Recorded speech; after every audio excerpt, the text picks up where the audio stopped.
Brought to you by Techno Camon 30 series.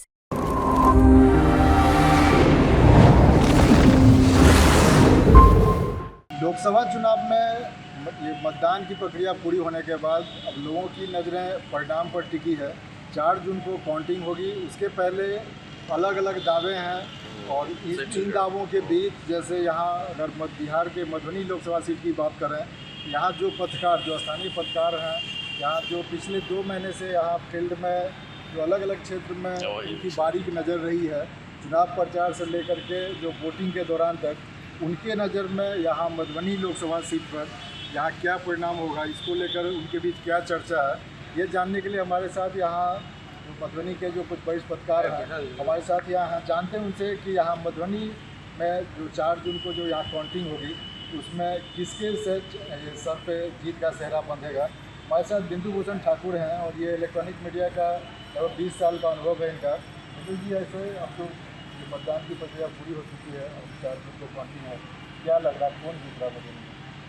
यहाँ पे 2 लोकसभा है, झंझारपुर और मधुबनी लोकसभा क्षेत्र है। तो कहा जाए तो काफ़ी टक्कर है यहाँ पे दोनों लोकसभा क्षेत्र में। और खास करके झंझारपुर में जो है वहाँ एक त्रिकोणीय सर्कल बन गया है। तो उसमें एक जो जदयू के हैं रामप्रीत मंडल हुए या सुमन कुमार महासेठ जो वीआईपी के प्रत्याशी हैं, फिर बसपा से गुलाब यादव है। तो गुलाब यादव फैक्टर जो है वहाँ पे काफ़ी ये कर रहा है, मतलब किसी को बहुत ज़्यादा।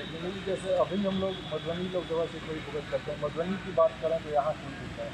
यहाँ पे सीधी टक्कर है। देखा जाए तो यहाँ बीजेपी से है अशोक यादव है और अशोक यादव पे केंद्र सरकार और राज्य सरकार के द्वारा जो काम किया गया है, जो भी जिला स्तर पर या जो भी वर्क किया गया है, तो उसमें अशोक यादव पे या फिर यहाँ आरजेडी के फातिमी है, तो वही दोनों में कांटे की टक्कर है। तो केंद्र सरकार या राज्य सरकार के द्वारा जो क्षेत्र में कार्य विकास का जो काम किया गया है, जो भी निर्माण का NH हो या तो इस तरह से ये गरीबों के लिए अनाज योजना चलाया गया, कृषि में भी दिया गया, सबों को दे दिया जा रहा है। तो ये सब फैक्टर काम कर रहा है, काफ़ी काम कर रहा है। तो इसे मतलब देखा जाए तो सरकार का जो है उससे कभी आपका कहना है कि जो अभी सिटिंग MP है तो अशोक यादव यहाँ मधुबनी से बाबिया से कांटे की टक्कर है। जी।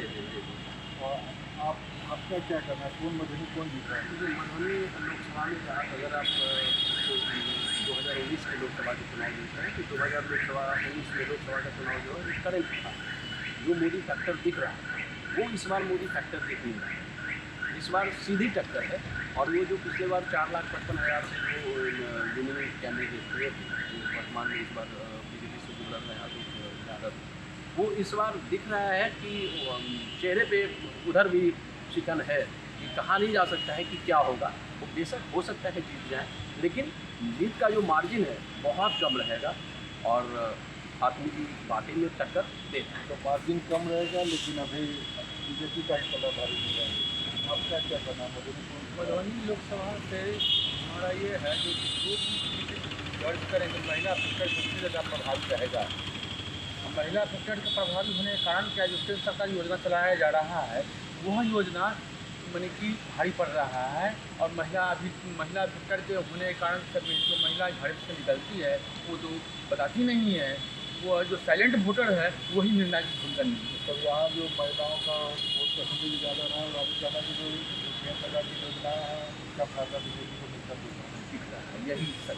यहाँ और भी जो लोग हमारे साथ, जैसे यहाँ किसान जी काफ़ी पीछे थे, क्या लगा कौन जीत रहा है? देखिए, मधुबनी का इस बार का जो ग्राफ है वो बिल्कुल अलग है। खासतौर पर झंझारपुर से अगर हम कंपेरिजन करते हैं तो दोनों का सिनेरियो, राजनीतिक सिनेरियो, जातिगत फैक्टर भी बहुत अलग देखने को मिला है। खासतौर पर मधुबनी में एक तरफ फातिमी जी हैं, दूसरी तरफ में अशोक यादव जी हैं। लेकिन अशोक यादव जी का एंटी इनकम्बेंसी इतना ज़्यादा था, जहाँ आपको दिव्य ध्यान होगा, आप भी थे वहाँ पर। अमित शाह जी आए थे तो उन्होंने एक तरीके से एंटी इनकम्बेंसी को दूर करने के लिए उन्होंने मंच से ही बता दिया जो इस बार अशोक यादव जी का लास्ट चुनाव है। और उन्होंने एक महिला की तरफ में इशारा करते हुए बताया ये बातें। तो उन्होंने पूरी तरीके से साधने की कोशिश की जो अशोक यादव जी यहाँ अंतिम है, इनको इस बार वोट कर दीजिए। लेकिन अब हम लोग जहाँ लोगों के बीच में गए तो अशोक यादव को लेकर के काफ़ी नाराजगी थी। लेकिन आखिरी टर्म पर जो ऐसे वोटर्स हैं जो पहले किसी के कहने पर वोट करते थे, जो खासतौर पर हम लोग अति पिछड़ा समाज की बात करते हैं और महिलाओं की बात करते हैं, जो अशिक्षित बहुत ऐसी महिलाएं होती हैं जो कम पढ़ी लिखी हैं और वो वोट किसी से पूछ के किसी के कहने पर कहीं भी वो अपना वोट मतदान कर देती थी। इस बार वो ऐसा नहीं हुआ। और इसीलिए जो हमारा जो अनुमान है लगभग 12% महिला का वोटिंग परसेंटेज पर मधुबनी में बढ़ा है, और वो भी ऐसे जगह पर बढ़ा है जहाँ पे कोर वोट बैंक पहले राजद का माना जाता था, कहीं बीजेपी का माना जाता था, तो अलग अलग जगह पे वोटिंग परसेंटेज था और निर्णायक भूमिका में वो है। तो इसीलिए हम लोग देख रहे हैं जो अशोक यादव जी का पलड़ा भारी है। हाँ, हालांकि मार्जिन बहुत कम होगा और ये भी बात तय है, लेकिन दूसरी तरफ में आदमी जी अच्छी लड़ाई लड़े हैं, लेकिन उसमें कहाँ पे उनका नुकसान होते हैं हम लोगों को दिखा है, क्योंकि वो 90 के दशक के नेता कहे जाते हैं। उन्होंने हालांकि जिस समय में वो मंत्री भी रहे, उन्होंने मधुबनी में कुछ काम किया, लोगों के बीच में गए भी जो हमने ये काम किया है, और इस काम पे वो वोट मांगने के लिए गए। लेकिन उनका जो चुनाव लड़ने का जो तरीका रहा मधुबनी में, वो 90 के दशक वाला तरीका, और इसीलिए उस एंटी इनकम्बेंसी का, अशोक यादव के एंटी इनकम्बेंसी का बहुत ज़्यादा फायदा उठाते हुए हमें नहीं दिख रहा है। हालांकि बहुत नाराज़गी के बाद भी बीजेपी का पलड़ा भारी है, अशोक यादव को भी आगे बढ़ा बिल्कुल बिल्कुल बीजेपी को जैसे जाती है। बिल्कुल। ये हमारे साथ अभिषेक जी हैं और काफ़ी लंबा अनुभव है इनका चुनाव का। अभिषेक जी, क्या है यहाँ मधुबनी कौन जीत रहा है?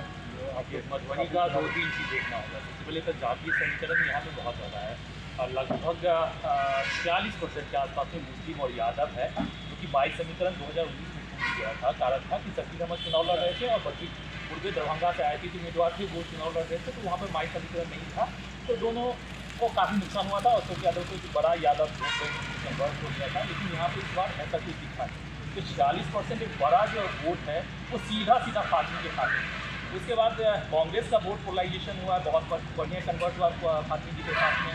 CPI CPM का वोट कन्वर्ट हुआ उनके साथ में।